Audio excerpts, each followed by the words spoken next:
মধ্যপ্রাচ্যে দীর্ঘদিনের সংঘাতের অবসান ঘটাতে ১৪ দফার একটি অন্তর্বর্তীকালীন সমঝোতায় পৌঁছেছে যুক্তরাষ্ট্র ও ইরান।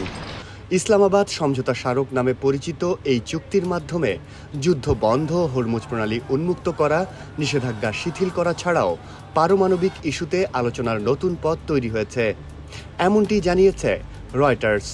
সমঝোতার ১৪টি বিষয় হল: যুক্তরাষ্ট্র, ইরান ও তার মিত্ররা সব ফ্রন্টে অবিলম্বে ও স্থায়ীভাবে সামরিক অভিযান বন্ধ করবে। উভয় দেশ একে অপরের সার্বভৌমত্ব ও ভৌগোলিক অখণ্ডতাকে সম্মান করবে।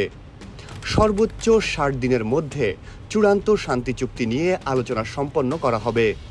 যুক্তরাষ্ট্র ধাপে ধাপে ইরানের ওপর আরোপিত নৌ অবরোধ প্রত্যাহার করবে। ইরান আগামী ৬০ দিনের জন্য হরমুজ প্রণালী দিয়ে বাণিজ্যিক জাহাজ চলাচল টোলমুক্ত রাখবে। ইরানের পুনর্গঠন ও অর্থনৈতিক উন্নয়নের জন্য অন্তত $৩০০ বিলিয়ন পরিকল্পনা করবে যুক্তরাষ্ট্র ও তার মিত্ররা। চূড়ান্ত চুক্তির অংশ হিসেবে ইরানের ওপর থাকা আন্তর্জাতিক ও মার্কিন নিষেধাজ্ঞা প্রত্যাহারের আলোচনা হবে।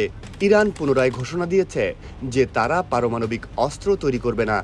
চূড়ান্ত চুক্তি না হওয়া পর্যন্ত উভয় পক্ষ বর্তমান পরিস্থিতি বজায় রাখবে। যুক্তরাষ্ট্র ইরানের তেল ও জ্বালানি পণ্য রপ্তানির জন্য প্রয়োজনীয় ছাড় ও অনুমোদন দেবে। ইরানের জব্দ করা সম্পদ ও অর্থ ব্যবহারের সুযোগ ধাপে ধাপে ফিরিয়ে দেওয়া হবে। সমঝোতা বাস্তবায়ন পর্যবেক্ষণের জন্য একটি যৌথ তদারকি ব্যবস্থা গঠন করা হবে। প্রাথমিক শর্ত বাস্তবায়নের পর চূড়ান্ত চুক্তি নিয়ে আনুষ্ঠানিক আলোচনা শুরু হবে। চূড়ান্ত চুক্তিটি জাতিসংঘ নিরাপত্তা পরিষদের বাধ্যতামূলক প্রস্তাবের মাধ্যমে অনুমোদিত হবে।